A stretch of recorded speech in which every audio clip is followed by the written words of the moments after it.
know what you're trying to do. I'm trying to free your mind, Neo.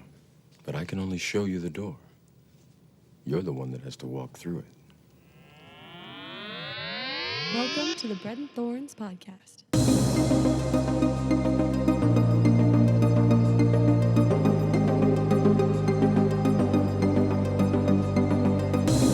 Hi, everyone. Welcome to the Bread and Thorns podcast, a bi-weekly podcast where we sit down and discuss literature, art, media, and other stuff that we really like and how they influence the projects that we're currently working on. I'm Isaac. And I'm Rosemary. And today we're going to discuss The Matrix.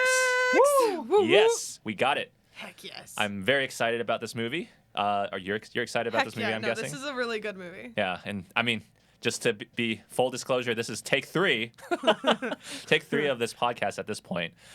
We kind of messed up on take 1 and 2. I'm going to say we, but really it was just Rosemary. It was me. It was all me. But I think it's because we are that excited about this movie, right? You're really excited? Yeah. You watched it literally this morning? No. Okay, so I watched it. I have had a very busy week. Okay, It was one of my best friend's birthday on Friday of last week, and so we did things on Sunday, and then I had like a ton of work this week, and then in my free time I was either working on like writing and working on reading the couple of things that I needed to get into, and then I had a bunch of things I was doing, so I had like one chance like 2 days ago to watch it, and I was so tired that I only got through, and I was like, I forced myself to watch the first hour of the movie, and I was like, all right, tomorrow night I'll watch the second hour of the movie, and then I fell asleep before doing that, and so I didn't get a chance to until this morning to finish the second half of the movie. Our audience might not know you that well, but to me that sounds very typical of your habits. Like, well, okay, you want to like do something finishing and then you kind of things. fall asleep.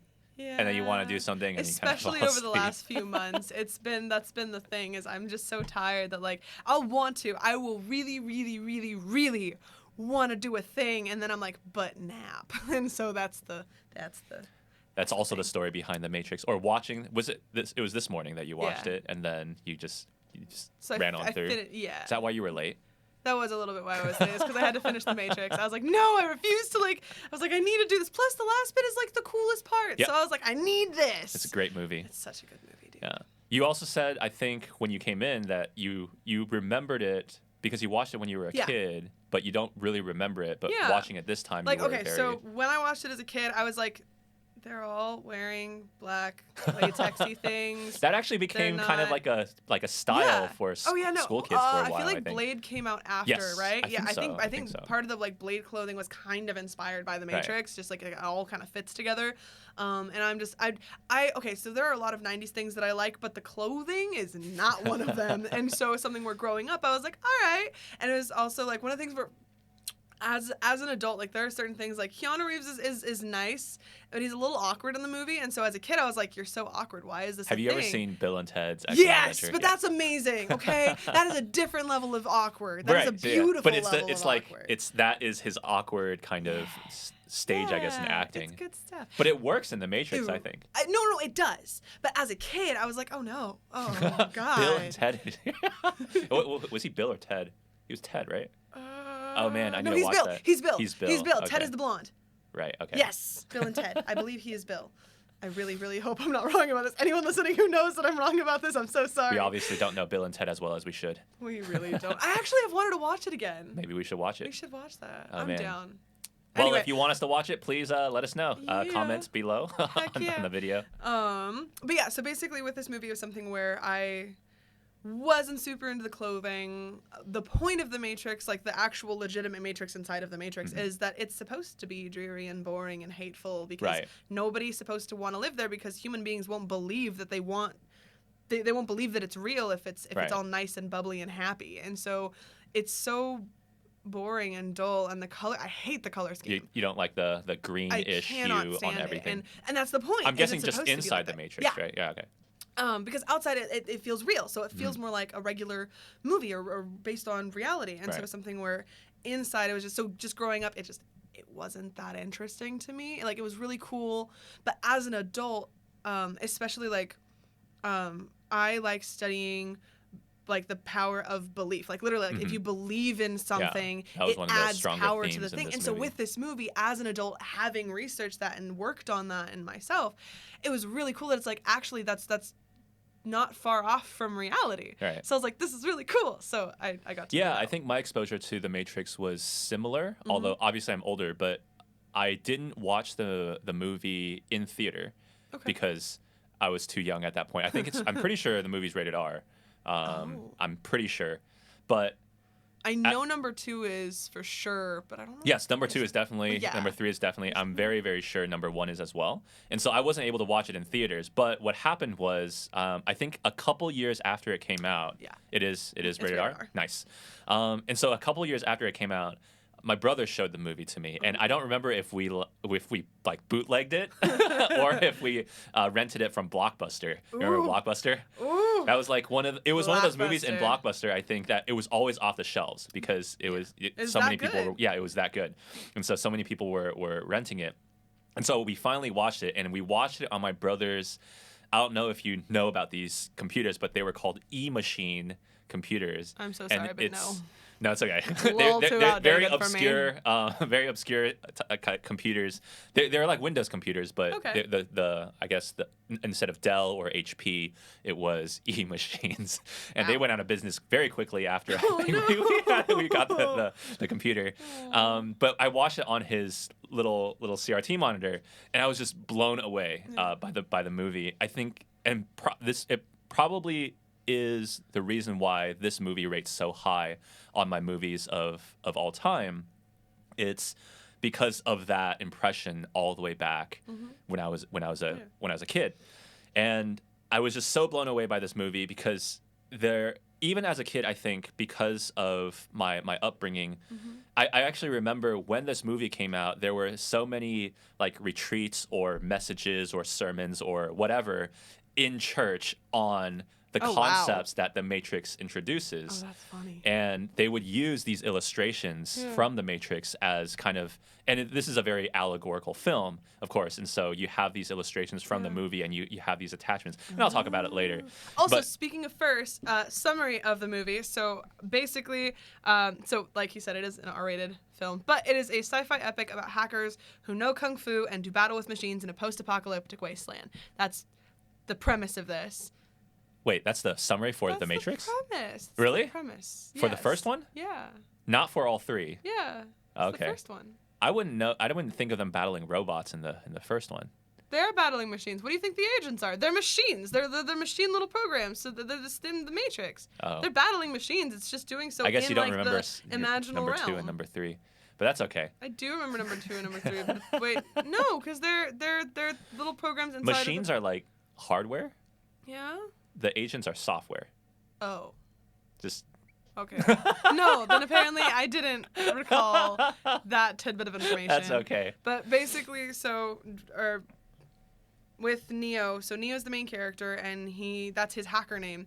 And basically, as he's going through, he realizes that the reality he's grown up with, that he's lived through, isn't actually reality. And so he meets Morpheus and Trinity and a couple of other guys who basically show him, well, here's reality, and we actually think that you're the chosen one who's going to help save everyone from the reality that you grew up with. That is that's a lie. Right. Yeah, and the entire film is very much. I think we were talking about this before, but it's very much taking Plato's Allegory of the Cave and kind of giving it a modern sci-fi Little twist. Yeah, a little twist. And it's a very well done twist. Plato's Allegory of the Cave is very famous, and the Matrix in general it's not just Plato's Allegory of the Cave. It has influences from Christianity, it has influences from Buddhism, a lot of different, and of course sci-fi themed things. It has a lot of influences in a lot of different areas. But I guess in terms of the plot, it's very much Plato's Allegory of the Cave. And so when I was in high school, actually, I had to watch this movie in class. This was obviously That's a after. fun class. Yeah, it was a philosophy class. Right? Oh, that's cheating. That's almost not even a class. Yeah, it was actually a great class. It was philosophy class, and we watched things like The Matrix. We also watched what's that one? The Truman Show. We watched that one. That was great. Oh, that is a Yeah. good movie too. Yeah, we watched Sliding Doors with Gwyneth Paltrow. That was also not quite seen good. that. I would Interesting. totally recommend that movie. Okay. But this was one of those movies that was mixed in. And of course, since it's rated R, because there were kind of, I guess, underage what do they call underage classmen, Yeah, class people, whatever, classmen. classmates. There you go, classmates. That we couldn't watch some of the parts, but we were able to watch the movie during class. And our teacher went over kind of the allegory of the cave and how this is very much like the allegory of the cave from Plato. Yeah. So for those who don't know, the allegory of the cave from Plato, it's basically the allegory is set up like this. Everybody, humanity, we're all living in a cave. And we're all chained up to this wall in the cave, and there's a light behind us. And what the light does is it shines, or a candle behind us, and it shines this light from behind us onto the wall in front of us. And all we can see are shadows. And all we can really, because we're chained to this wall and our faces are forced to watch the wall, we're kind of unable to look around to see what real life is, and we're only able to see the shadows from the light. Mm-hmm. But because we're born in this in this world where we can only see shadows, those shadows to us are what's real. They are the real life, right? And so the allegory of the cave, one of what Plato or Socrates really in the story, he talks about how philosophers are these people that somehow are able to escape from the chains, right? And they go outside into the real world, outside of the cave. And at first they're blinded because of how bright it is. They've never seen the real light, Yeah. right? But as their eyes adjust, they get to see the real world and how beautiful it is, how Even though it's tangible painful it is. at Yes, first. Even if it's painful, they see how beautiful it is and how glorious it is. And they are so excited about it that they go back into the cave, with right? the other people. Yeah, they go back into the cave and they try to tell everybody who's just looking at these shadows But they what the have no real way to world is like. imagine it. But because they've never seen it, they can't imagine it. And because when you go from bright light into cave dark, you're suddenly blinded again. Mm-hmm. The person who is trying to explain this real world to these people is unable to convince them because they see that he's blind and he can't see inside the cave anymore, and they think, oh my gosh, this little vision that we have of the shadows and the light, we want to keep it, right, rather than risk our lives for whatever this fairy tale that this philosopher is talking Yeah. about. And so the ending of that allegory is very sad, right? Yeah. Or I'm pretty sure, I don't remember it exactly, but I'm pretty sure it's a potential ending of the allegory, which is they either kill him or they just ignore the philosopher because they don't want to be exposed to the real world, which is scary. Well, one of my favorite parts of The Matrix is actually in the very beginning during the horrible mouth closing scene. That was one of the reasons I hated this movie as a kid. Like, I didn't hate it, but like I hated that scene. But one of the things that they say is that Morpheus is a known terrorist. I was like that too, by the way. It was very traumatizing. So gross. It was I had not to, cool. but And the bug in the mouth and just the things and the no. Oh, you mean the bug in the belly button? Yeah, I know. It's just that was gross, right? Yeah, when I was a kid, sorry for those noises, you guys. I just really didn't like it. I was sitting with my brother and I was watching that and I couldn't watch that. But Yeah, I had after to turn away finishing as the a kid. film, I was so intrigued by the film. My brother gave me the Oh, dang. discs or whatever. Okay, yeah. And so I would watch it over and over. But during that sequence, Nope. I would just like look away Yep, nope. and That's everything not- like that. no. But okay, but one of the things that that Agent Smith says in the thing, actually it might have been one of the other agents, but he says that Morpheus is a known terrorist. Yes. And that's such a like Yeah, that was Agent Smith. People who bring truth to people who don't want truth are often seen as Right. hateful, mean, oppressive people who are trying to control, attack, or hurt Right. other people. And that's always, first of all, it's always like pissed me off. But it's always been really cool that that's how, I don't know, I find that you have to be very careful what people call an act of attack or of war. Right. Because for like, with Morpheus, he's just trying to wake people up. He's Right. trying to find the one, but he's also trying to wake people up to Well, like, and hey, you're in the film- trapped in this world where you don't control your life. Right, and in the film, we don't really see Morpheus hurting anyone but the Ever. agents, which is really Exactly. funny. The agents, of course, in the setup of the Matrix, they're the guardians of the Matrix, right? They're actually the ones they're the jailers in a sense. enforcers, Yeah, yeah. they're trying to keep people in there, and so So from there, I just kept kind of watching The Matrix for a while, and everything about it was just it stood out to me because I think this movie is a perfect mix of allegory and application, right? So the allegory, for example, of Chronicles of Narnia, C.S. Lewis, versus something like the application of The Lord of the Rings. These two friends often butted heads, right, because they disagreed about allegory versus application. And so, but I think The Matrix is actually a very good application and allegory. You have the allegories of, you know, and we'll get into it, but these themes of what is real, you know, the themes of, you know, what constitutes or what do you believe in and how much your belief affects you, you know, all of these little things, but then you have the application of those themes and everything like that. And so, well, like when Morpheus at the end, towards the end, is like, it's different when you like knowing the path versus walking the path, and it was like, yes, yeah, there's a difference true. between knowing the path and walking the path. Yes. And I think that was for me as I don't want to say a kid. I wasn't really a kid, but like I wasn't like a 5-year-old kid. But to me now, I was a kid, right? So, but when I was younger, watching that and just seeing the message flow with the story so well, it just took me to another realm where I thought, okay, I can see why people have favorite movies besides, you know, just I think at that point I loved The Lion King and that was it. A lot of people like The Lion King. Right. So but from there I was like, oh, I can see why people have these movies that they really love, but they want to watch over and over and over. Right, they want to watch again. over and over and over. And so this was one of those first ones for me. But of course, just as you said, as an adult, very much, I always come back to this movie as one of my favorites, and I still keep watching it. And even today, one of the things that it's not required for my top 10, but one of the things that I really appreciate about a story or a film in general is whenever I go back to it, I get something new. And this is definitely one of those things. And even, Absolutely. I don't know how many times I've watched The Matrix now. I really don't. I've lost count. I know some of my other movies I've actually counted, which is really, really crazy. But with this one, I don't remember anymore. I know I've watched it many, many times, at least 20 times, but I don't really remember the exact count of it anymore. Interesting. And so, but with this movie, even, I guess, 21st time that I've watched it this past week, I got something new out of it, and I'm actually really excited to talk about that kind of stuff because it's new. And so I'm going to be doing my explanation of why I love this movie slightly differently than we did last week. Yeah. I'm going to kind of go by my criteria of good movies and kind of just explain how The Matrix matches up with these. And so for me, in my top 10 movies, I need 5 specific things that I'm looking for as I'm watching movies. Generally, that I'm looking for as I'm watching movies. And then if they meet all 5 criteria, they're contending for that spot of the top 10. And so for these top 10 movies, I need, number 1, they need to be thematically strong.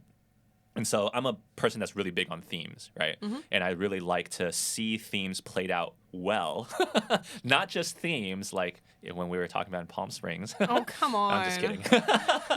But the themes need to run through the story, I think, and in a consistent and integral way, and that's how I would say that the themes are very strong in the movie. I also want really well-rounded characters that they have a character arc from beginning to end. And even if it's just the main character, although I usually want more than just the main character to have an arc, but even if it's just the main character that has an arc, if it's a really strong, if it's a really good one, I really love it. I don't want to see the director, and we talked about this before, but I don't want to see the director's hand. I don't want to see the obvious moves that a director makes in order to either show a message or, you know, show a fight or something like that. I don't want to see any of that, at least until like my 3rd or 4th time. If the director can fool me the 3rd time, it's automatically in one of the greatest movies of all time. And so that's number 3 criterion. Number 4, tells a good story, of course. I want It needs to be fun. And right, a good. Yeah, so for me, a good story means like uplifting, right? It helps me to, and the story itself doesn't necessarily need to be that uplifting, but the message of the story is kind uplifting. of a dark movie, so right, like, but it's still, but I get, Yeah. But like at the end of the movie, okay, so like at the end of the movie, you feel like you can continue forward in life Yes. like a little bit better. Yeah, you're not just sitting there thinking, "Oh my gosh, this world is so messed up. I hate the Yeah. world. I feel so bad about myself," or whatever. There are the so case. many movies like that, and Yeah. I dislike 90% of them. And so, yeah, I want a good story Yeah. that even if the story itself is dark, Yeah. it has an uplift in terms of the message that it's trying to Like give. one of the sad things about this movie is the fact that most people are gonna want to stay in the Matrix. Yes. That's an Yeah, that's underlying actually something I want to talk truth. about. Yeah, it's very interesting. And it's just, but then you have everything else. It's like, oh wait, you kind of forget that for a moment because that other Right. 10% that's not going to, there's hope for them, and Yeah. so you can kind of Yeah. go forward. And But yeah. number 5 is cinematically impressive. And so I want all the movies that especially are in my top 10 to, when I'm watching it as a cinematic masterpiece, hopefully it's a masterpiece, but when I'm watching it as a film, I want to be impressed by it, how visually kind of stunning or visually awesome it is. And then, of course, not just visually, but just kind of the way that it's filmed and all this kind of stuff is very impressive. And so those are my 5 criteria. Again, thematically strong, well-rounded characters, can't see the director's hand, tells a good story, and cinematically impressive. And I think The Matrix really matches all 5 really, really well. I was actually scared this time going into watching the movie this past week that it wouldn't meet these 5 criteria Oh. because You hadn't watched it in a while? I hadn't watched it in a while. Yeah. And I think the last time I watched it, I did watch it with my wife, and she liked it and everything. But it was like it was a decent year or a year and a half ago, and so at that time I was impressed by the movie, but I was really kind of worried about whether she would like it, right? Because I wanted her to like this Yeah. movie, and so I wasn't really paying attention much to the movie. And there were some times, so she's one of these people that wants subtitles when she's watching a movie so that she can really know what's going on verbally. I can take them or leave them. They're both, Right. they're yeah, good. I'm not someone that wants the subtitles very much unless it's like a foreign movie. Yeah. But if the subtitles are there, I don't mind. Yeah. But when we were watching the movie, when Sharon and I were Use the watching the movie, subtitles. we didn't have the subtitles. Oh. And so she was asking me these questions, and I had to answer her, and I had to kind of go back and You were forth. engaged with her, not the Right. movie. And so because I really wanted Yeah. her to like the movie, and so I was scared this Okay. time going, oh my gosh, that previous experience wasn't that great. Am I going to get the same kind of enjoyment, right, satisfaction out of from this? it. Yeah. But good story. Yay! it's yeah, I was very, very impressed. I learned something absolutely new from this movie, and I was very moved by it at the end, which is a good sign, Yeah. I think. After watching it, plus 20 times. I or actually something. forgot that he got shot and dies for a second. I actually don't know Oh, why I what? forgot that, but I forgot that. So when the Spoilers agent alert. actually, I'm just kidding. come on, like we said last time, if if you've you gotten this haven't far and you don't think we're gonna spoil movies for you, Yeah, we can't help you. we can't help you. We should definitely put into the description spoiler yeah. alert. That would be nice. Spoiler alert! If you haven't seen The Matrix, obviously we would recommend to go Oh, watch yeah. it. Absolutely. And yeah, come back to this. Someone gets shot. Woo. Yay. No, but I forgot that he got shot, and so it was something where when that happens, I was like, wait a second, like I know the ending, I know what happens, Right. like he's fine.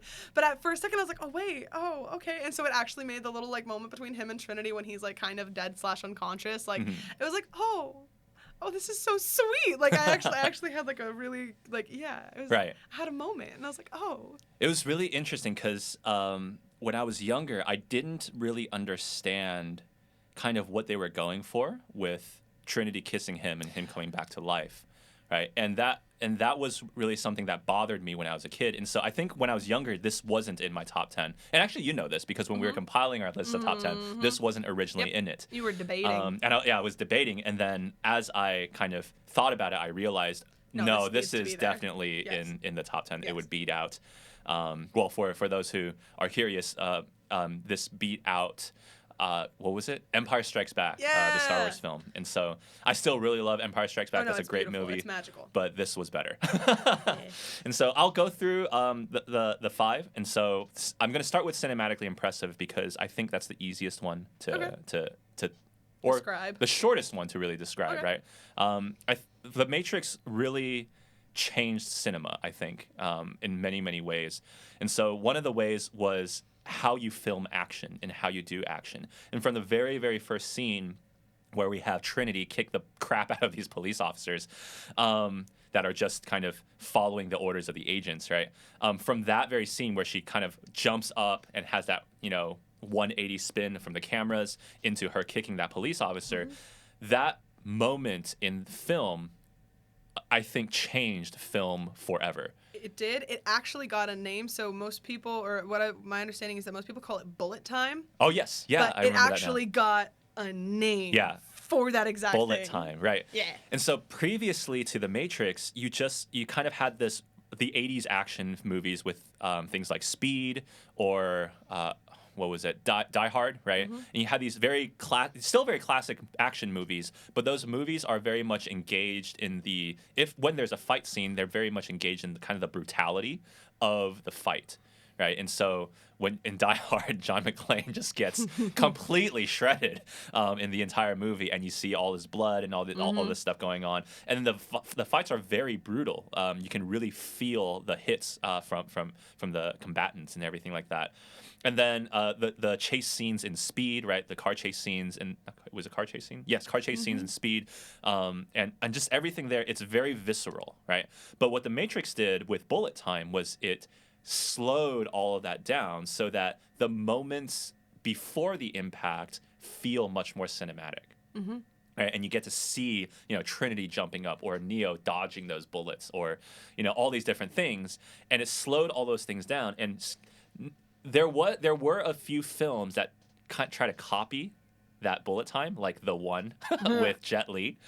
They try to copy that bullet time stuff, and it was so cool. It was cool, but it wasn't The Matrix. It wasn't epic. Yeah, and so they stopped with the bullet time, but what that did was with most films now, you do have some kind of slow-mo where you see right before the point of impact, you have this kind of this time dilation where you get to see the fist going towards the person or something like that. Like one of the movies, Sherlock Holmes with Robert Downey Jr. That's like one of the main. It's so cool. Yeah. Gosh, those were good movies. But it's something where that's one of the Guy things Ritchie that they do. really uses that effect to a emphasize. plum. His movie King Arthur. Have you seen it? It was panned by most critics. Does it have? Oh my gosh, I think that is it kind of. It's very fantastical. It's not Keira Knightley but I know what you're talking about. Right. Because I have the cover of the movie in my head, and I actually really liked that movie. It was a good movie. It was a great movie, but in that you can see the slowdown where I forgot their actor's name, but King Arthur, or not King Arthur at that point, just Arthur, when he was running, you can see him, he's like breathing, right? And then you suddenly see something like explode or something. In Sherlock Holmes, A Game of Shadows, when they were running through the forest, right, and the cannon shrapnel are hitting the trees, you see the result of that impact, the slow-mo of that. And so for me at least, I think and I'm pretty sure this is very accurate, but The Matrix was the beginning of that, where you have slow motion. I mean, the most exaggerated, I think, would be 300. Right? Okay, that is beautiful. Right, it's really that's such an odd movie. Like it is. I never go out of my way to see it, but if it's on, I'll watch it because it's good. Yeah, because it's so visually tantalizing, right? When you see these Spartans like fighting all these men, and you see them it's brutal action. Especially the well kick, though. Little nod from wife. All right, you're dead meat, dude. Like it's just. This is Sparta. This is Sparta. Yeah, and so all of those films have this influence from The Matrix, right? In addition to that, it was really, I think, The Matrix, in addition to, I think, Crouching Tiger, Hidden Dragon, but I think The Matrix really did this, where you have now kind of Eastern influence and martial arts influenced action in terms of the choreography. And The Matrix really, really does this well, and I think watching it this time, the age of it actually holds up very well, despite it being made at the beginning of really choreographing martial arts into Hollywood-style action movies. Yeah. And I think it's held up very, very well, except for a few bits and pieces. But, we were talking about before, like the Trinity thing, I think when she jumps up and kicks, I would change that slightly nowadays just to fit the modern taste. But it's still very, very well directed. And it's very impressive. Yeah. And so, yes, The Matrix is absolutely cinematically impressive to me. It's one of those movies that I can watch over and over and not be bothered by the age of it. I think you were talking about CGI at one point. There's some points like where Neo's dodging bullets or when the agents are doing things, and like a lot of it's done really, really well where you're like, oh, okay, this is believable. And also there's a suspension of belief because that's literally the point of the movie is that whatever you believe in the Matrix will become true. So for the agents who just know this is how things work, this is just how things work for them. And so for Neo to essentially have the powers of an agent and then even further than that because he's not limited by the program. Right. That's the whole point of it. But it was still, there are certain moments where it's like, this looks like a video game. Right, And it's just, it's not. Actually, a lot of video games took cues from the Matrix. Okay, maybe that's why. Maybe it's more like, this if you looks look at the God of War, Matrix. right? And when you're playing not. God of War, and I think his name's Kratos, right? Kratos is the main character that you're controlling or whatever, and you're killing these Olympian gods or whatever, and there's that slow down and quick time thing where he's like and about to slam the knife into someone's eye. That's brutal, but that slowdown, right? That moment of hit, the beauty before the brutality. Right, and it's that idea of that. I think very much took inspiration from the Matrix. Very so cool. yeah, it's absolutely cinematically impressive. I can't see the director's hand, and so this is a little bit tricky because it's especially at this time as I was watching, I could see the director's hand, but only because I've seen it so many times. I think, but what I realized was that, despite seeing the director's hand, now that I've seen this movie so many times, it was still enjoyable, right? And so a lot of the one-liners that Morpheus gives, right, a lot of the revelation moments that Neo has, those are, to me, were very obvious. This is the director putting their hands, because it's two of them, right? Yeah. Two Wachowskis. Yeah. And so it was the directors putting their hands into the film and helping the audience kind of see it. But I feel like it was so well done, yes, though. Yes, I think so. It's almost like it's not the director's hand. Right. Okay. It's like, I feel like there are only a couple of lines, and honestly, most of them were around the Oracle for the most part. That felt like a little bit weird, but almost everything else in the movie, like even so, like one of the like best lines is the "I know kung fu." Like, all right, it's so that's good. still such an epic such line. An epic I know line. kung fu. Show me. That's so good. That was so cool. But and so different lines that are like that throughout the movie, like, yeah, it's like obviously the director put some time and effort, and like the person the people who are writing this, the people who are coming up with this, like, of course there's effort and time and energy put into this.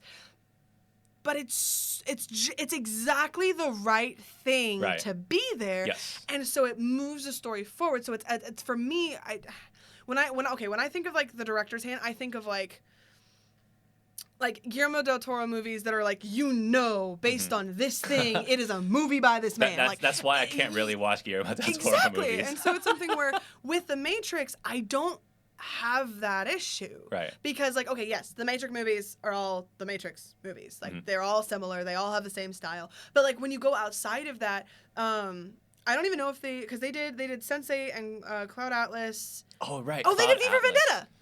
Oh, yes, how did I not know V they for did? I don't know. Vendetta. Okay, apparently this is just a new knowledge. V for Vendetta is a very good movie. Oh, it's so good. But V for Vendetta is nothing like The Matrix. Other than like Apocalypse, big revelation, the truth is important. Well, that's not really director's hand. That's not director's hand. It's just a story. And so it's something where, personally, I think that the director's hand wasn't really shown in this. Now, I could also go watch it 50 more times and be proven wrong. Right. But at the moment, I would actually say that that's not really.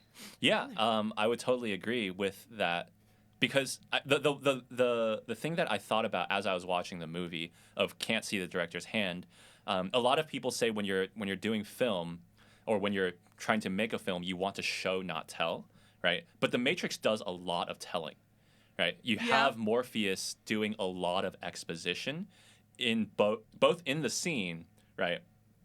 And narration, right? Narration. It's about also very the scene. confusing if you don't have that, though. Yes, and so, but it's very effective. And so Lawrence Fishburne, I think, was the perfect casting choice for Morpheus, because the way that they the way that he explains things, you're just caught up into the way that what he's saying, right? Okay.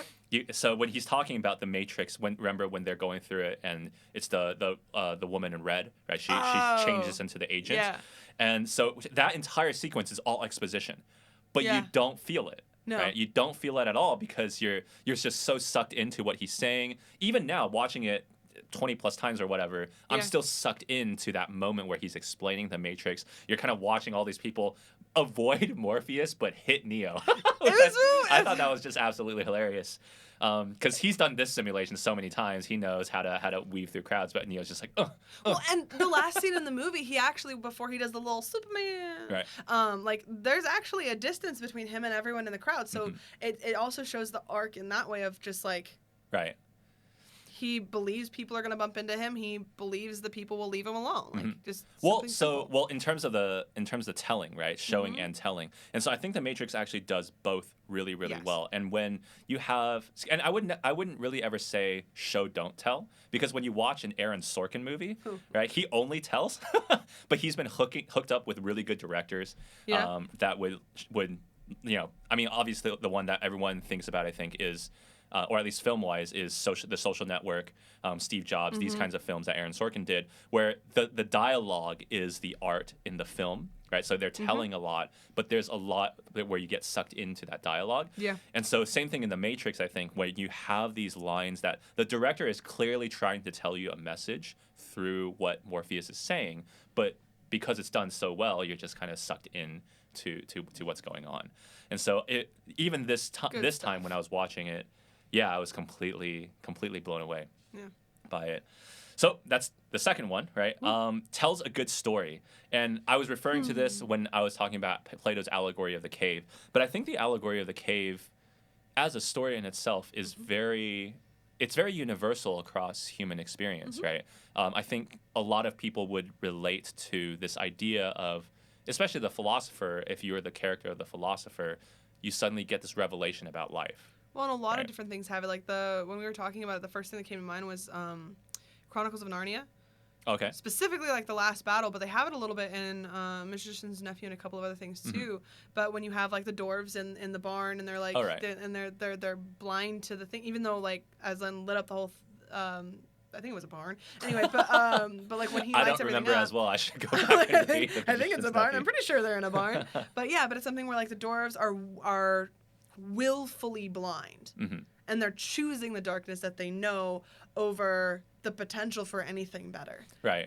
Yeah, but I'm talking about the other end though, where you as a person going through life, I think everyone has these moments where you feel like, oh, suddenly the veil has been torn in a sense, right? And you see beyond what in your previous life you were Are you experiencing. talking about the tragedy of that, or are you talking about the joy of that, or the both? joy of that? Okay, so right? the joy of that revelation and going, oh my gosh, I must tell everybody about this, right? Okay. I mean, the first time I watched The Matrix, I was like, oh my gosh, Everyone everyone needs should to watch watch this. The Matrix, right?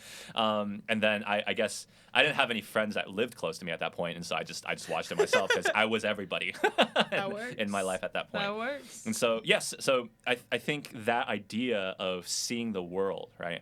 But also the idea of that Morpheus talks about the Matrix, and I actually have this quote here. Let me try to pull it up here.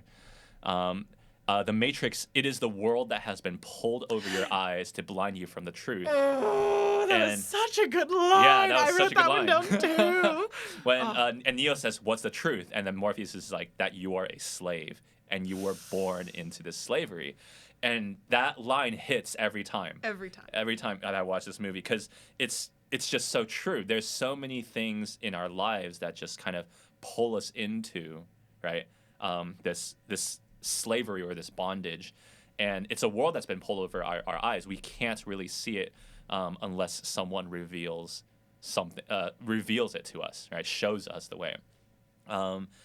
And yeah, so that allegory really, I think, that permeates the story, and then of course the story of Neo is very good, and this kind of blends into the characters that I'm talking about, and so the next stuff will just blend together. It'll work. It'll all be cool. But this idea of, and it's very obvious from the beginning, especially if you've seen the movie, just going back, and the guy calls him, "You are my own personal Jesus Christ," right? That was like the most on the nose. Oh, apparently not. Apparently, I forgot because that's one of like the very first one of the when very he's first handing few that things. floppy Yeah, and disk he's like, over. And he says, "You're my own personal Jesus Christ." Yeah. And it's like the most like obvious the chosen foreshadowing, one. right? Obvious foreshadowing of something. Dang. Okay, but cool. it's still very effective. And Yeah. as you watch Neo go through this movie, he becomes that savior, right? Yeah. And I really loved that that story of this guy who's really trying to find the truth, which I hope all of us, everybody is doing, right? Everybody's trying to find the truth. Whether you accept the truth or not is another another story. Yeah. But everyone's trying to find the truth, and then he becomes the person that it will save, hopefully the rest of the Matrix. Although when you watch 2 and 3, it's different, right? But the arc of Neo, he talks about, I think this is the central idea behind his character. And he says to Morpheus in that room when Morpheus is offering the 2 pills, the red and the red pill and the blue pill, Neo says, "I don't like the idea that I'm not in control of my life."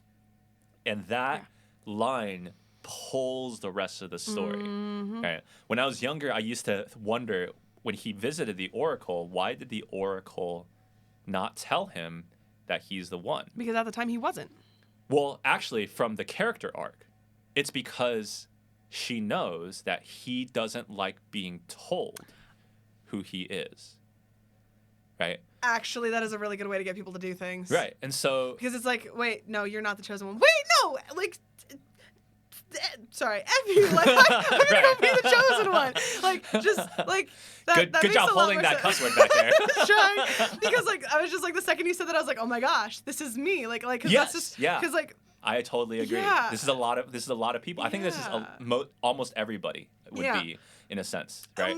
I feel, okay, again, I still hold with like 80 to 90% of people want to stay in the Matrix because even though they want to do things their own way, they're willing to concede. But that is their own way.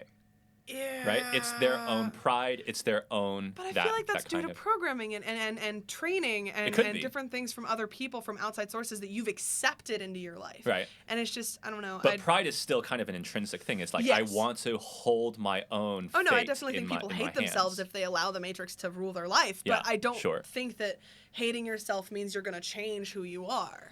Right, so that's what's interesting about Neo is that he's still that person, right? And that the Oracle, understanding this, right, had to go around that thing. And so this time when I was watching it, and she says, when Neo breaks the vase, right? And she before that she says, and don't worry about that vase. And he goes, what vase? He breaks it, and she goes, that vase. Would you even have like broken it if I hadn't said something? If I hadn't said something. And so before, when she says it's gonna really bake your noodle later, when I say would you have really broken it if I hadn't said anything? Before, I took it as the audience, right? Of going, of course it'll bake our noodle because we're thinking in terms of determinism versus free will, right? Yeah. And that is a theme. But for Neo, right, it's gonna bake his noodle because he has this I must control my life thing, right? And so he might not have been in control of breaking the vase. The idea that he couldn't control his fate, right, really, really bakes his character emotional kind of noodle. And so I love that through thread that you get to pull. He turns into some good pasta later. Really, he bakes really well. And so I just, it's absolute, and that scene with the Oracle is just, I think it's an absolute masterpiece because by the end of it, the Oracle shows that she does have absolute control because she goes, take the cookie, eat it, and I guarantee by the time you're finished with it, you're not gonna remember any of this, right? Wait. Is it remember? You're gonna feel better. You're gonna feel better. I was like, no, because you're gonna remember it. So he's right. He still remembers it, but he's gonna feel a lot better. You're right. Sorry. And so I was like, wait, no, he doesn't forget that. Right before he leaves, he eats the cookie, right? And so it's this kind of, and of course, I'm not going to talk about movies 2 and 3, but from movies 2 and 3, we learned that the Oracle and everything is just another system of control that the machines have over the human population, right? And so, but this idea of even there, she just has this kind of control, and so it's this fight that Neo always has. Am I going to be the master of my own fate, or am I going to let these things control, which really does well when we get to, or not when, but when you watch, if you watch movies 2 and 3, it connects just so well. And so that brings us to the theme, right? Yeah. you're No, you're sorry. kind of just thinking off. I was thinking, no, because I was trying to like, because I didn't see it as the Oracle having control. Because there's a difference between having a lot of information. Like I could know, like say there's this person that I know everything about them, and so it's something where I know what they're gonna do tomorrow. Mhm. That doesn't mean I control what they're doing. It just means that I know Sure. what they're going to do. So that's and I going feel like back it's to not... that free will versus determinism kind of argument, right? Like if I throw you a Yeah. ball, I know you're going to try to catch it. Most likely. But that's you could still also, I your could just free- let it hit me in the face. That's true, but I have that but choice. if I throw something at you, Most likely. I'm actually 100% sure that you're going to try to catch it, unless it's like a brick. I would still try to catch a brick. Oh, interesting. Okay. Well, I'm gonna let it hit me in the face. I didn't say I would throw it at your face. No, if you toss me a brick, I'll probably try to catch the brick. If you try to toss me like a boulder, no, I'm gonna move. Right. Yeah. Hopefully. Well, Hopefully, I'm not as stupid as be like the as an orc in Lord of the Rings. I'm really happy both Yeah. of us thought of it. Just stare at it as it comes down, squish. Yeah. So even if you know that they're gonna try to catch it, it's still their free will in order to do Yeah. so, right? And so it's that theme of free will and versus determinism. And there's just so many themes I think with the Matrix. There is that theme of what is real, right? Yeah. Is reality what, as Morpheus explains, is it what you can sense with your five senses? Because if that's the case, then It's just electrical impulses. yeah, it's just electrical impulses. So Yeah. what is real? And I think this is it compounds with Cypher, right? His Yeah. betrayal. If you notice, when Cypher goes back into the Matrix, there Mm-hmm. is no green hue, It did always look funny to me, so Yeah. that makes sense. right? Because when Okay. Neo's in the Matrix and it's always green. there's always this green hue that's going on, so you can tell. But when Cypher is in the Matrix, It's completely normal. it's completely normal, and it's actually saturated with colors. yeah. Right? And so for him, his argument, what is real?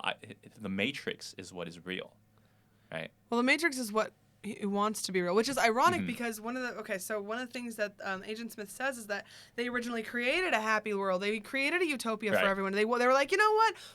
Yes, we're going to use you as human batteries, but we can at least give you something nice in return. And the human beings overthrew it because they're like, no, this is too good to be true.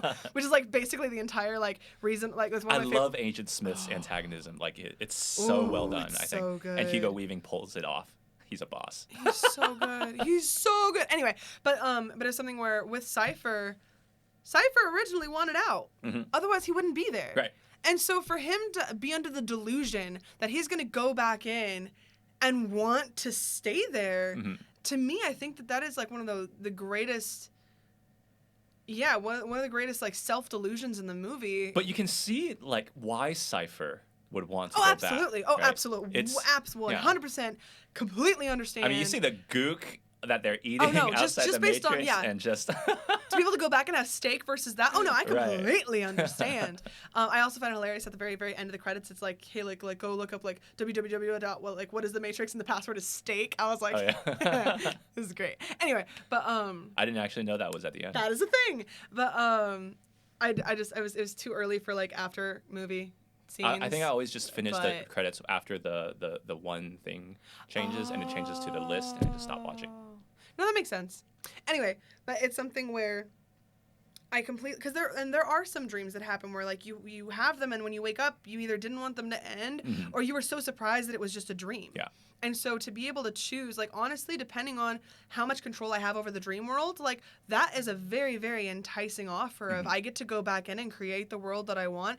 But the problem is that he's forgetting he can create the life that he wants. It Yeah. might take him a while. It might take him Well, ages to come I up would with say steak, but probably because the humans in Zion are so. I mean, just in this movie, you see just how destitute they are. Yeah. It's kind of They're taking fighting for survival. Right. It's taking the lived in from Star Wars and just upping it by 100.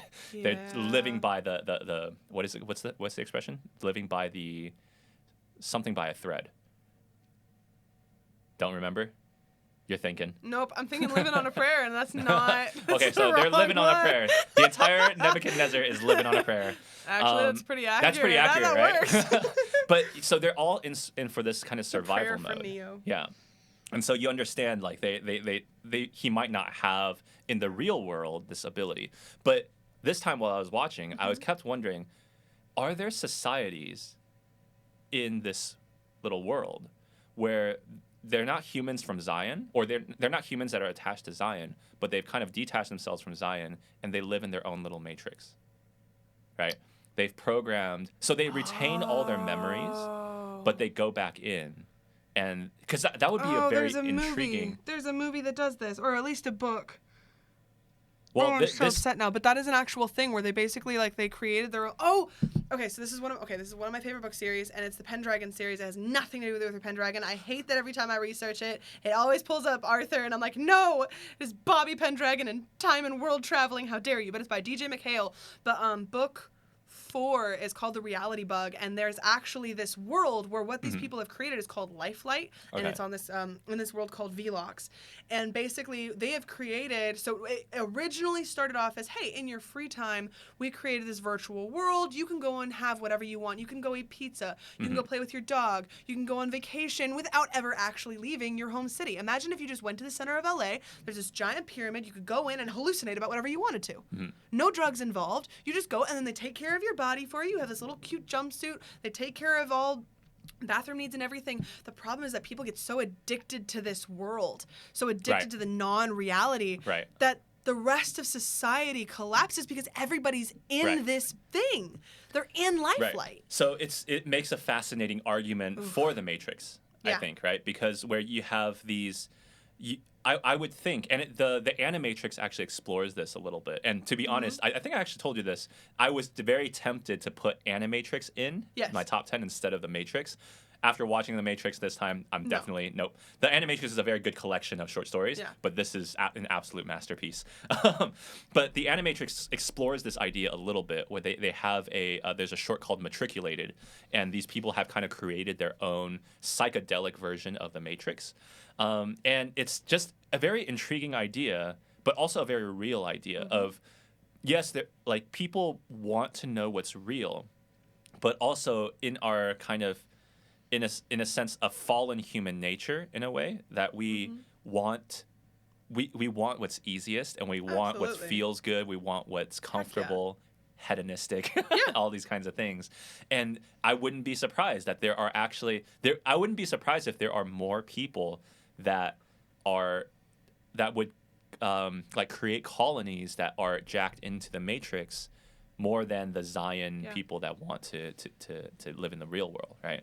And so that kind of brings this question of, well, then what is real, right?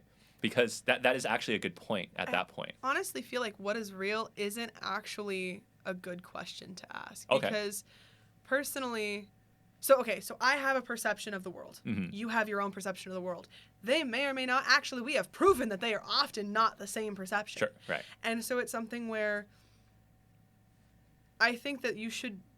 Okay, personally, I like finding things I can hold on to. So I hold on to very set principles or very set beliefs. And so even though the world may change, I can grow and change. But what I hold on to, unless I find like something healthier to hold on to, like I hold on to those things. And I feel like there's so many different ways to view what is real that honestly there's only a handful of things that are legitimately real, that are legitimately important.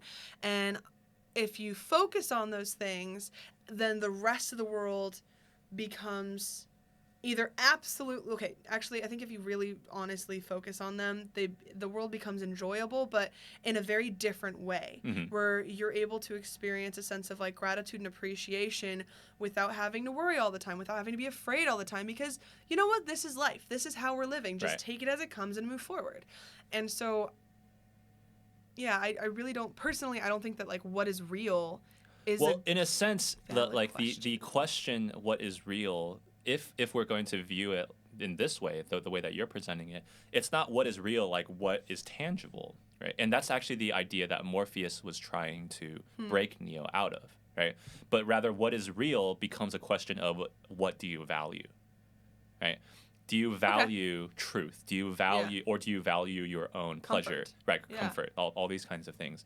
And so the question of what is real, you're right, in a sense, like, or at least in this sense, right? Yeah. It's kind of like what is real is not, the surface idea of that question isn't the real question, quote unquote real question, isn't the right question, but rather what do you value, right? Okay. And then in that sense, it really leads well into a second main theme of the Matrix, which is what do you believe? Mm-hmm.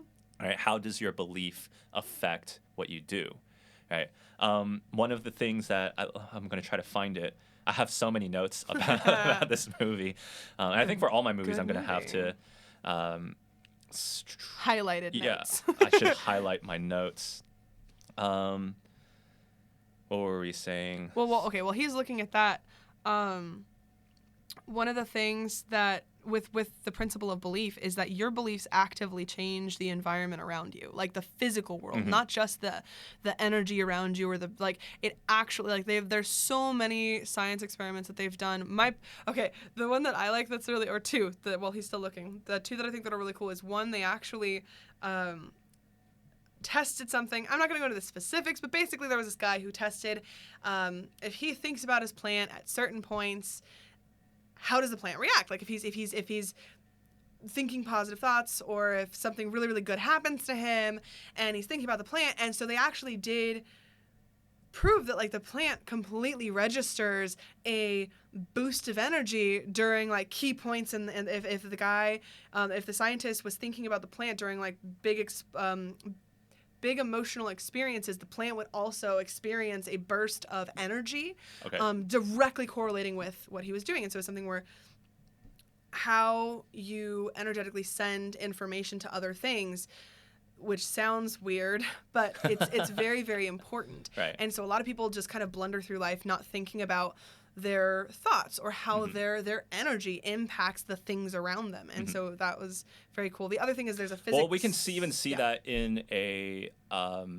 so they've done science experiments, just because from my psych background I know this. They've done science experiments where you walk into a room and when you can pick up kind of the emotions around the room just by walking into it. And it's not as if... the kind of the way that you would explain this in a layman's term probably would be that energy. You could pick up on the energy of the room. And so if the people in the room are really sad or depressed or nervous or anxious, you pick up on those emotions versus if the people in there are really happy and all this kind of stuff. Obviously, there is, of course, physiological reactions that you can see. When someone's happy, they're usually smiling. When someone's sad, they're usually not smiling, usually, right? But and so these various different ways. But yeah, so you have that energy that you can detect, and then also when you think about it, of course, the person that's walking in, they're receiving that energy as well. And then the one other thing is that they did a physics experiment where and it's very, very famous. I cannot for the life of me remember what it is, but basically they put, I can't remember if it was a heat signature or a light, but they put a light on, or they sent particles through. Oh, you're talking about the double slit experiment for quantum physics. Yeah. So See, yeah, he knows what I mean. Yeah. So the double slit experiment shows us that our conscious observation determines the placement of very small quantum particles, right? And it's or we haven't. I shouldn't say that. We have an effect on the wave pattern to determine where the particle is going to land. Yes. It's really difficult to be, because we don't know how this happens. We don't really know why it happens. That's why it's so cool. And because nobody very, knows. very, It's very great. strange. Like if when you drop a ball onto a table, there is actually a very real chance that it could go through the table, which is very fascinating to me. And so, It's so cool. but of course, we can't really get into that. Neither of us are those kinds of scientists. The point was that that's very, very applicable for this movie as far as themes of belief go, because beliefs are so powerful, and that's literally what they're talking about here, is that in this computer program, in this computer-based reality, if Neo believes that he's not dead or that the bullets aren't real, he could do whatever the heck he wants. Well, so that one I actually defer interpretation in interpretation slightly, not really, but just a little bit. But I kind of found what I was looking for, because we were talking about belief, right? And Cypher says something really interesting. Oh no, did I lose it already?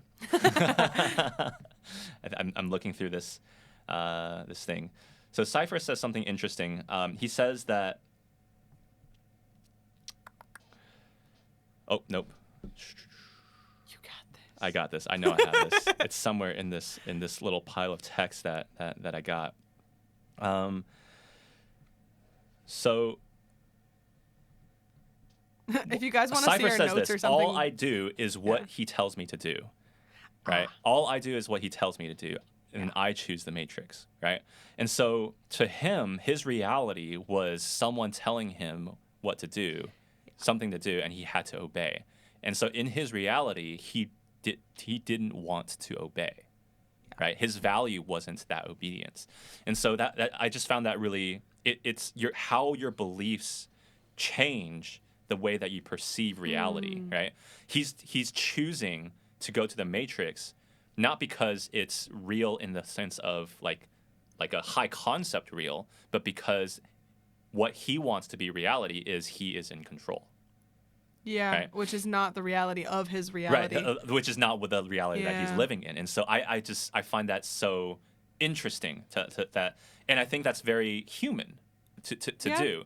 We would rather live in a prison of our own design rather right. than a prison of someone else's. Yeah, exactly. And so it's pretty fascinating. That is very cool. Agent Smith's speech was human beings define their reality by their suffering, and their misery. by their misery.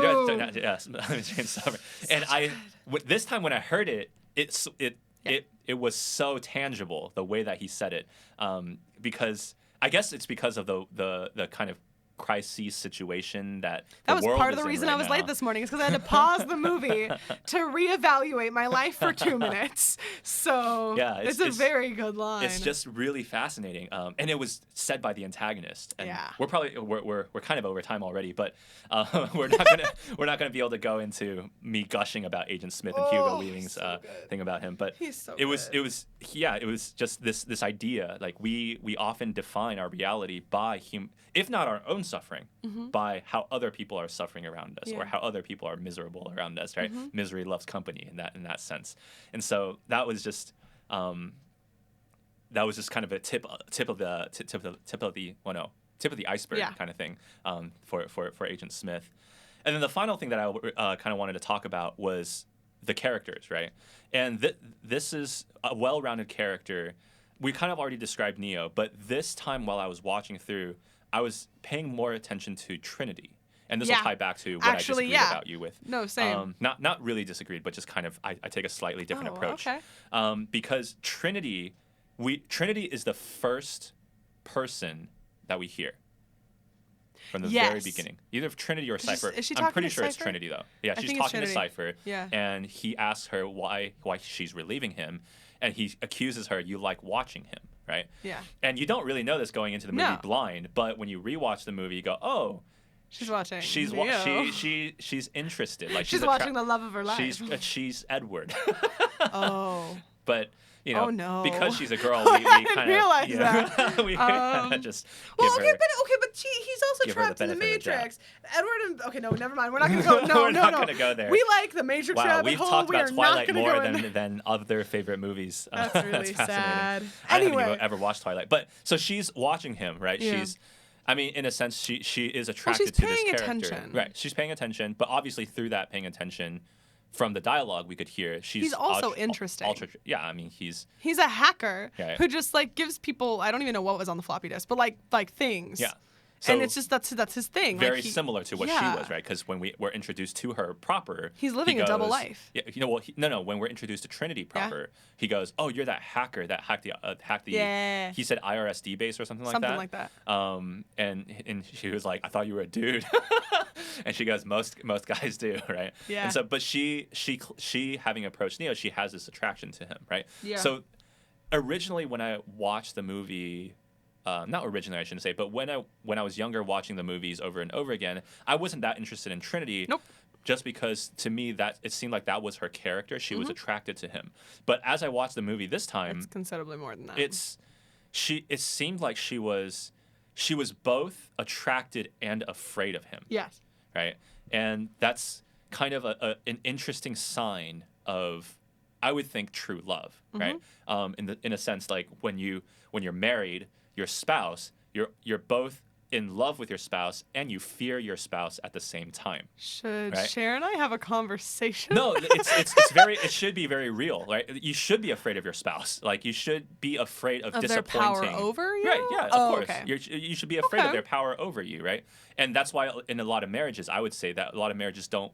They end up They don't splitting survive because that fear. they don't understand that fear. They don't understand. They bow down to the fear, but use the fear for avoidance rather than a Working closer together. intimate connection. And so you should be in love and you should be afraid, right? But that part of her character is really interesting because it's very subtle, right? You don't really see how she is interacting through her words, which is a lot of romance, right? You see them interacting through their words and activities together and all this kind of stuff. But she's very But her facial expressions right. and the way that she's very, very. She's not physically affectionate. With anyone, actually, the closest that she gets is those little like shoulder touches. She does like the shoulder touches and stuff. Yeah.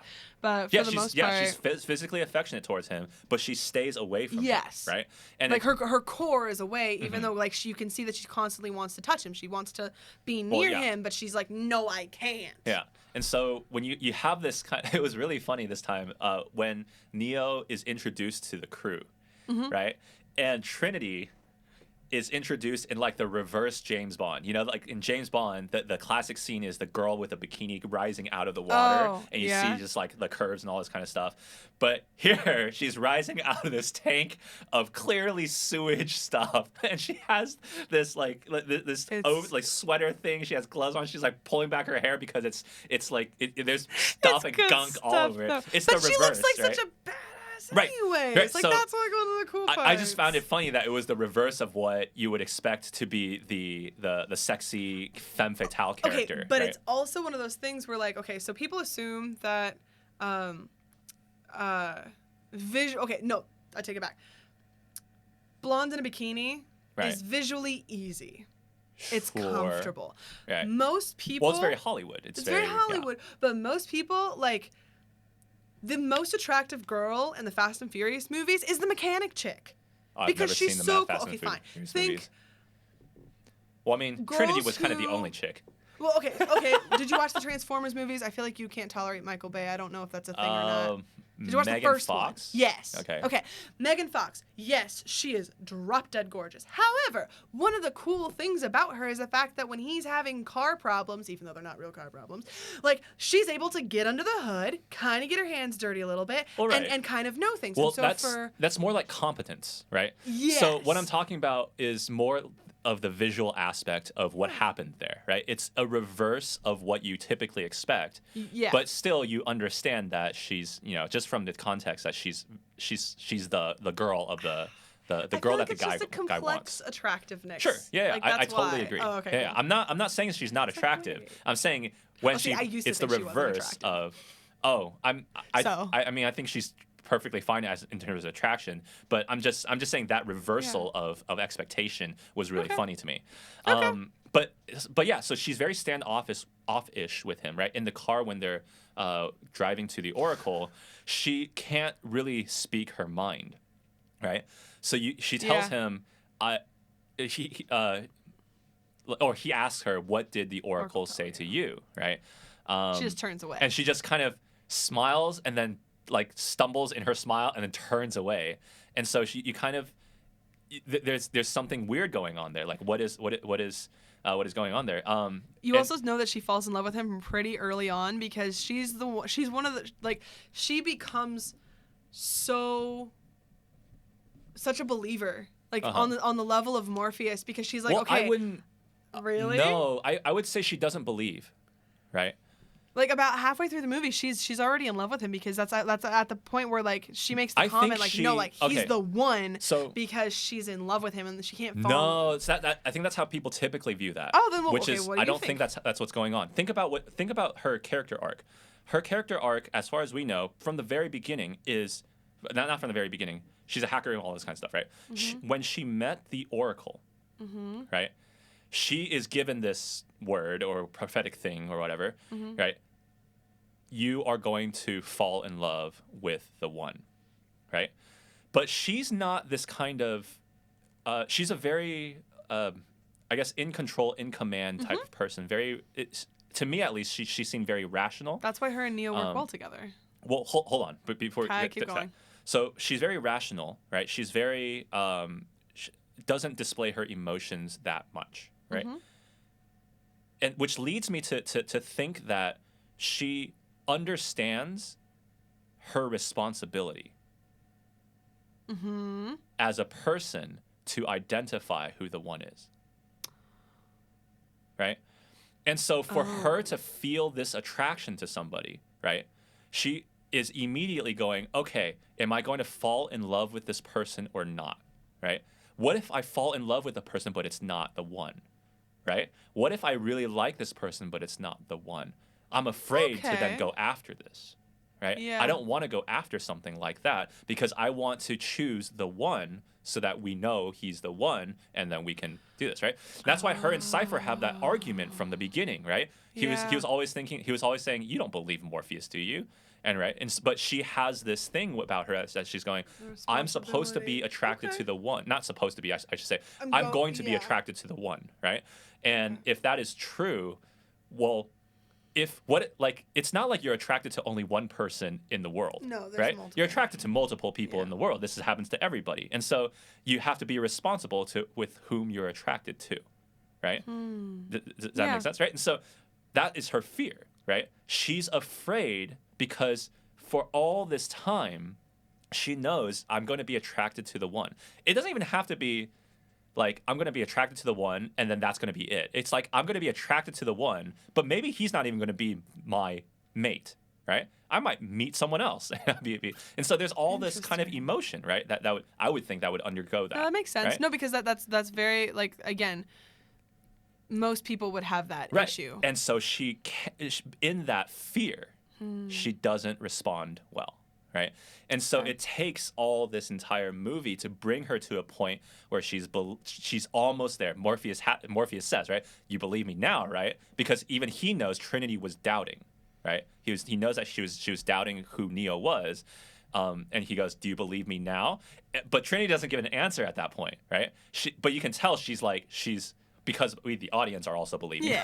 We're like, Yeah. that was so badass. That was so cool. And but she's on that path, and so that brings us to the phone conversation, right, where she's about to leave, and she goes, "Neo, I'm still afraid, right? The Oracle told me." Yeah. So I think I have this somewhere over here. Okay, so.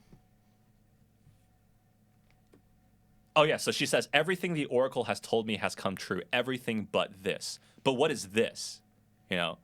And so that was my quandary because if that is her story arc, she was given the prophecy. Now she's afraid to now she is afraid to what do you call it? Now she's afraid to I guess admit her feelings, right? Because that might mean something, right? And we also don't know what else the Oracle told her. We just know for sure. So everything the Oracle told me has come true except for this. So I was thinking, what is this? And then I didn't realize it, but at the end when she tells him after he gets shot in the chest like a few times, right? Neo's kind of out. And then she actually says this. She goes, "I'm not afraid anymore." Yeah. Right? And this is going to be a little bit of fan theory, obviously, but I'm pretty sure the Oracle told her, you're going to fall in love with the one, and you're not going to be afraid, right? So what was she talking about? Everything but this. She was still afraid. Okay. Right? Okay, I like that theory. Right? And so in that, right, when she kissed him, she was like, I'm no longer afraid. Okay. Right? And that was the but this, Aww. right? And so she kissed him, That's so cute. coming back to life. Okay, I like right? that. And it's very, yeah, it's really good. I feel like that was the kind of character arc that this movie I is saw this movie. considerably better as an adult for me because of the fact that like I love in-your-face romance, and this Yes, I can movie tell. is very. I know you know this, but this movie is very, very subtle, but it's really well done. And so now that I have a little bit more life experience to go and like, oh, this is quite accurate. When you like someone and you don't want to like them, or you're not sure about liking them, or the responsibility, like. I could be attracted to someone. That doesn't mean I want them in my life forever. Mm-hmm. They could be a complete wreck, which says something about me. But like they could be a complete wreck that I don't want to marry, or I don't want to date them. I don't want to do anything more than that. So why would I give into the attraction? And so to see that kind of battle, because you can see that, you can see her little inner battle. She's a very good actress in my opinion, because you could actually see what's going on inside her, even though she's not saying it. Mm-hmm. And so that's just it's. Very, very relatable and very easy to understand now that I have a little bit more to like go off of. Yeah. So.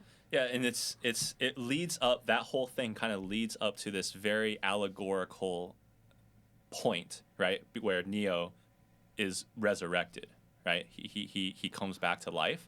And the idea of the love, if you put it in a sentence, right? The love of the Trinity brought the one back to life, right? That allegory is just absolutely complete. It's very cool. So very, very well done, I think. And of course, it was interesting because at the end, the very end, when Neo is on that phone call with whatever machines are listening, he gives the robots a choice, right? He says, "I'm going to show these people the things that you don't want them to see. But whether you're going to do anything about that, I leave that choice up to you." Yeah. Which I find absolutely fascinating, because now we have, do robots have choice? Do these Well, they the created software, artificial intelligence, so the right. idea is that these but do ones they are have supposed choice? to. Right? What do they have choice? Right? Aren't they supposed to though? Well, I think the film actually is trying to explore that idea. Do they have a choice? Well, guys, that's right? kind of the point of Agent Smith's character. That's why he is so important. That program is so important, is because he very clearly wants to get out of there. Right. He wants more freedom than what he's been given. Yeah. And so that's a very, very human concept. But is it? What if he was just programmed to want to have that freedom? Because if he wants to get out, but he'll never get out, he'll constantly be motivated? Yes. So that's that motivation point for that program software. So he keeps doing what he's doing, right? So You don't think the humanity rubs off on him a little? So no. I'm positing these theories not to go into them, but Okay. just to kind of like throw it out there. Very interesting. Right? And so with The Matrix, one of the things that really helped me when I'm writing is like when The Matrix was the first movie that pointed out to me that you can have these kinds of allegories that are at the same time very clear allegories and very mysterious allegories. Okay. Right? So, for example, Trinity is obviously a reference to the Trinitarian Godhead, right? That's her name, right? Literally. But if you don't know much about the movie other than the storyline, you don't really think about the idea of the Trinity. Does that make sense? The ramifications of her name on the story. Right. Right. There you go. That was a much better explanation. Ramifications of her name in the story. And so it wasn't until this point, right, that I realized, the end, the literal sentence would be, the love of the Trinity resurrects the one, the Savior, right? Which is a very solid allegory. Right. So especially with the whole, like, oh man, you're Jesus Christ. Like, you're my Jesus Christ. Right. Like in the beginning, like it right. ties it all You're together. my own personal Savior, Jesus Christ. And so that idea of allegory. And so I didn't think about that until literally this watch through, because I realized Trinity's whole character arc. And so, but before, when I was writing, I would go, okay, I can have these allegories that it's okay that they're not so on the nose. You know what I mean? They're not that's so what makes accurate. them better. Usually Right, when they make there's an allegory, like an on-the-nose allegory, it gets boring after a while because you've already seen it. Right. And so, and like you pointed out, you like re-getting things or getting new things when you go and watch a movie. Right. Usually if the allegory is really like all up in your face, Yeah. After one or two, you're like, what else is there to get from this? Yeah, so that's kind of what I whenever I'm writing, that's kind of behind what I write. Mm-hmm.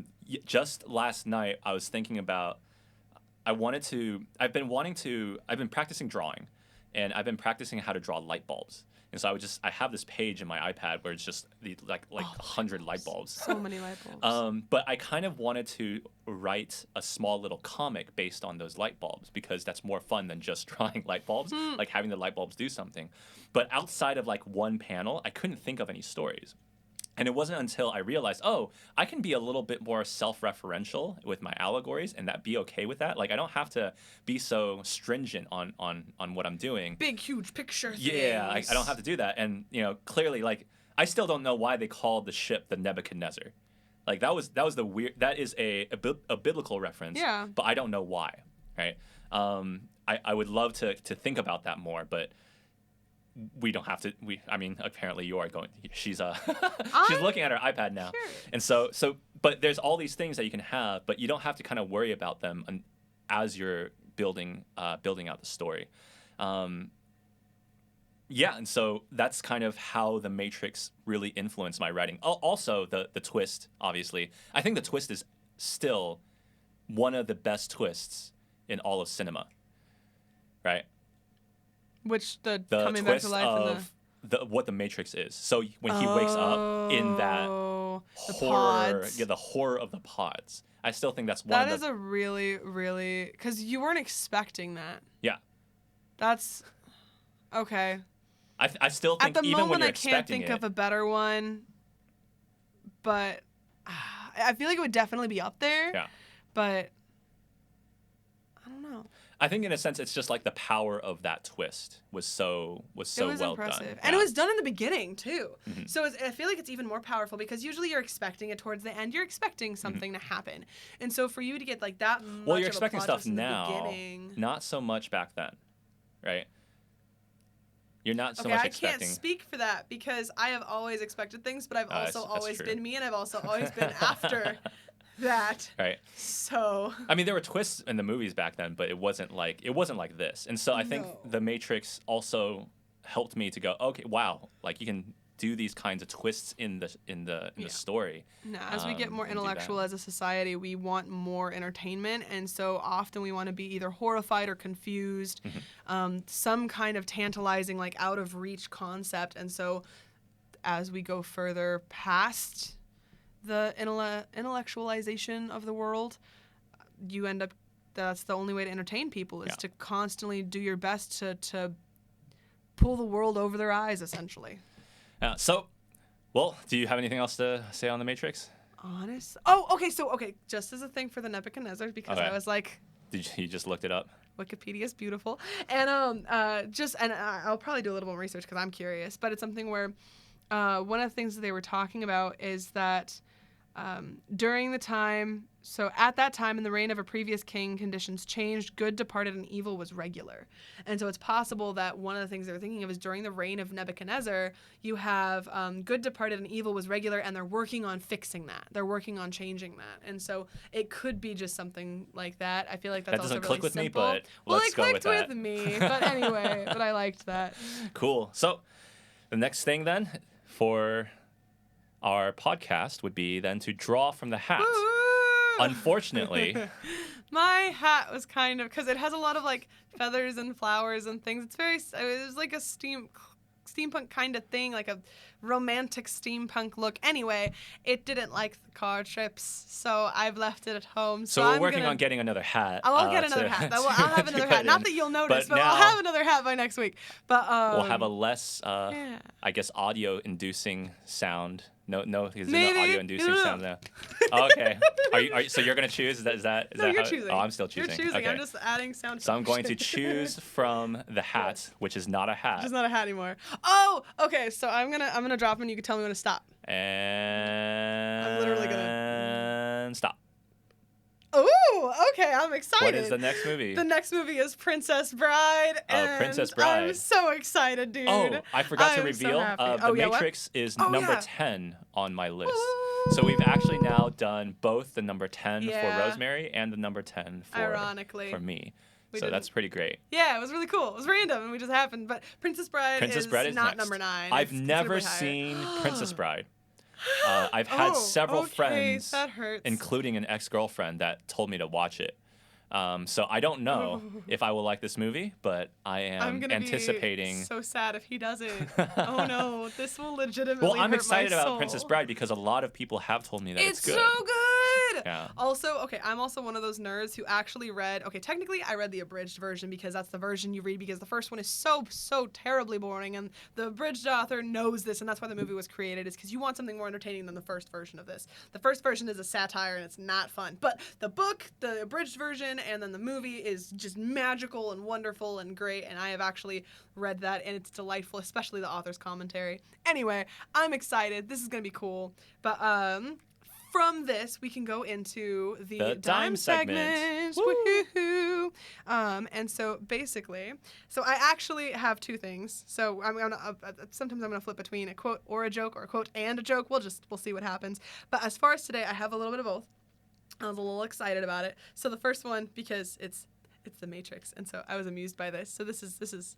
So you actually took a quote from the movie. No. Oh, This is a joke. Oh, this is a This joke. is a pun. Okay, It's horrible. Prepare yourself. I'm prepared. So it's, why don't the later Matrix films spoil the memory of the first one? It's, no Matrix action affects the origin. It's a math joke. It's good. I promise. Thank you for your fake laughter. Your pity laughter is appreciated. Anyway, so I liked it because it was fun, and I was like, yeah, math jokes. Anyway, this one, so the quote that I picked is actually short, and it's from one of the Michael Crichton books, but it's, in the information society, nobody thinks. We expect to banish paper, but we actually banish thought. And I just thought that was very, with the way that the movie works, because that is the whole point of the machines, was that we wanted to make life easier for us, and then we ended up creating this world where they're controlling us, and then most people want to stay in the Matrix. They want to be controlled because it's a lot easier than living your own life. Right. Like, how many people that you know would actually willingly choose to continue living their life as they were now if, like, say there were a bunch, like 10 of the richest people on the planet were like, hey, we'll give you a set amount of money, we'll give you a set amount of things, here's your job, here's your life, here's what's going to go on. You don't have to worry about anything ever again. I honestly don't know that many people who wouldn't take them up on it. I think a lot of people would take up that offer, but not because they don't want to have meaning or control over their lives, but because it's kind of a human nature thing to want life to be easier.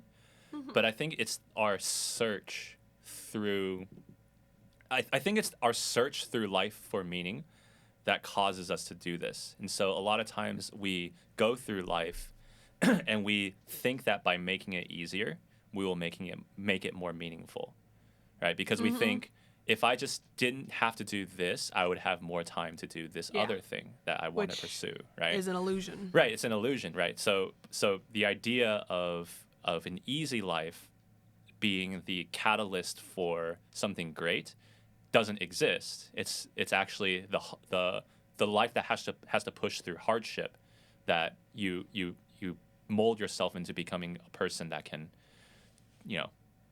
make more meaning in life, produce that more meaning in life. Yeah. Okay. And so, yeah. Anyway, Anything else? Nope, that's pretty much it. And with that, we are signing off. I'm Isaac. And I'm Rosemary. And we'll see you guys next time. See you later.